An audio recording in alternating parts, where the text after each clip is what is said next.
राष्ट्रीय राजमार्गों और एक्सप्रेस राजमार्गों पर टोल शायद कभी कम या खत्म नहीं होगा।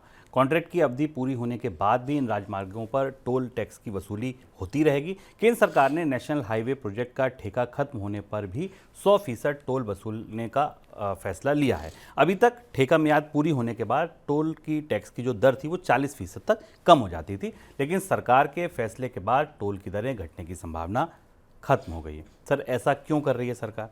हम लगातार आपको बता रहे हैं अलग अलग कार्यक्रमों में, इकोनॉमिक हब में, मनी सेंट्रल में, कि भारत के सड़क क्षेत्र के भीतर किस तरीके की चुनौतियां दिख रही हैं। सुर्खियां कुछ और हैं, वास्तविकताएं पीछे हैं। वास्तविकताएं ये है कि भारत की सबसे बड़ी सड़क निर्माता कंपनी बेहद कर्ज में डूबी है। सरकार उसे कर्ज लेने, बाजार में नए कर्ज लेने से रोक चुकी है।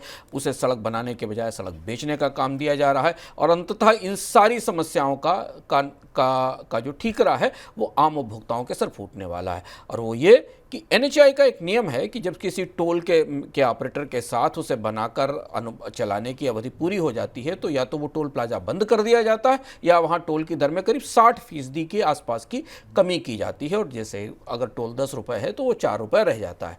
लेकिन एनएचएआई की वित्तीय स्थिति इतनी खस्ता है भीतर से कि एनएचएआई अपने इस नियम को बदलने जा रही है। दक्षिण भारत में, तमिलनाडु में खास तौर पर जो तमिलनाडु के लॉरी ओनर्स हैं, वहाँ के तमाम उपभोक्ता हैं, वो इस बात का विरोध कर रहे हैं कि एनएचएआई को वहाँ के 9 टोल प्लाजा ऐसे हैं, 9 टोल प्लाजा ऐसे हैं, ताम्बरम का चेन्नई बाईपास रोड का, चेन्नई ताड़ा का, चेन्नई बैंगलोर हाईवे का चेन्नई मदुरई त्रिची हाईवे का, इन हाईवेज पर टोल प्लाजा पर अब ये नियम लागू होना चाहिए था कि वहाँ पर टोल की दरें ख़त्म की जाएं। लेकिन एनएचएआई को टोल से वसूली चाहिए और पैसा चाहिए, इसलिए इस नियम में बदलाव की तैयारी की जा रही है।